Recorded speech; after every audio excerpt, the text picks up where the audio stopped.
Hallelujah, सबको जय मसीह। प्रभु का धन्यवाद करते हैं आज के दिन के लिए और आज के वचन के लिए जो परमेश्वर ने हमें दिया है, और हम उस वचन से सीखने जा रहे हैं। आज हम सीखने जा रहे हैं परमेश्वर से। हमारा टॉपिक क्या है? परमेश्वर से बात करना और परमेश्वर की सुनना। हालेलुया। परमेश्वर से बात करना क्या होता है कि परमेश्वर से हम जैसे प्रार्थना करते हैं, एक विश्वास के साथ प्रार्थना करते हैं कि परमेश्वर से हम बात कर रहे हैं, हम अपनी बात को परमेश्वर को बोल रहे हैं, है ना। हमारे क्या प्रॉब्लम्स हैं, हम क्या चाहते हैं परमेश्वर से, वो हम परमेश्वर को बता रहे हैं। हालेलुया। लेकिन क्या हम सिर्फ प्रार्थना ही करने वाले तो नहीं हैं? हमें अपने आप को आज जांचना है कि हम क्या सिर्फ प्रार्थना ही करते हैं, कि हम सिर्फ अपनी ही बोलते हैं, या हम उसकी सुनते भी हैं। हम विश्वास के द्वारा प्रार्थना तो हम कर पाते हैं, हालेलुया, लेकिन क्या हम परमेश्वर की भी सुन रहे हैं, है ना। कि जैसे एक उदाहरण मैं दे रही हूँ यहाँ पे कि हम किसी से फोन पे बात कर रहे हैं और हम क्या कर रहे हैं कि हम सिर्फ बोल रहे हैं, अपनी ही बोल रहे हैं, हालेलुया।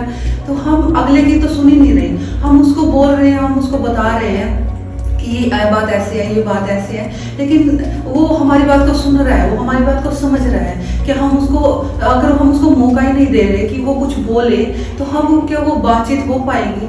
हमें ऐसे बातचीत नहीं करनी। हमें अपनी बातों को भी रखना है, अपने और परमेश्वर की बातों को भी, जो परमेश्वर ने हमारे लिए रखा है। हमें परमेश्वर की आवाज़ को भी सुनना है। और परमेश्वर की आवाज़ को हम कैसे सुन सकते हैं? एक वचन में लिखा है कि मनुष्य केवल रोटी से नहीं, लेकिन परमेश्वर के वचन से जीवित रहेगा। हम जीवित कैसे रह सकते हैं? जीवित रहना क्या है?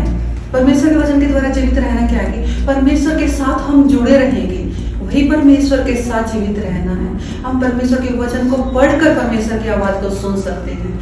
हालेलुया। हमें सिर्फ ये नहीं कि हमें सिर्फ प्रार्थना करना है। प्रार्थना करना हाँ अच्छी बात है, प्रार्थना हमें करना है, लेकिन प्रार्थना करके हमें परमेश्वर के उत्तर को भी सुनना है, परमेश्वर की आवाज़ को भी सुनना है। हालेलुया। हम परमेश्वर की आवाज़ को वचन के द्वारा भी सुन सकते हैं।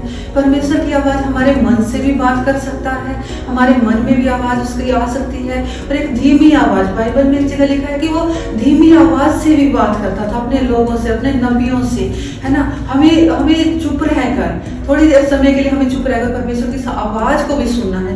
परमेश्वर कई बार हमें दूसरे लोगों के द्वारा भी बात कर सकता है। एक जगह चींटी का उदाहरण दे सकता है कि चींटी कोई परिश्रम करके वो इतना बटोर लेती है कि जाड़े के ऋतु में वो खा सके, है ना, अपनी तैयारी करके रख सकती है। और हमें भी ऐसे ही तैयार रहना है। परमेश्वर कई जगह वचनों से, उदाहरणों के द्वारा हमसे बात करते हैं।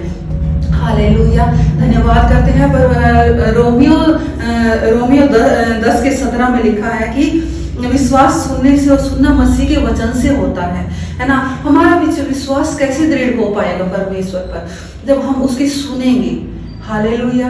जब हम उसकी सुनेंगे और उसके अनुसार हम चलेंगे, जब हम उसकी सुनेंगे तभी तो हम उसकी आवाज़ को सुनकर जान पाएंगे कि परमेश्वर के मन में क्या है, परमेश्वर हमसे क्या चाहता है। हालेलुया। जब हम उसकी सुनेंगे तो उसकी आज्ञाओं पर सुनकर हम उसकी आज्ञाओं पर चल पाएंगे, उसकी राहों पर हम चल पाएंगे, उसके मार्गों पर हम चल पाएंगे, और परमेश्वर हमारी अगुवाई करेगा। हालेलुया। धन्यवाद करते हैं। परमेश्वर इन वचनों के द्वारा सबको आशीष दे। आमीन।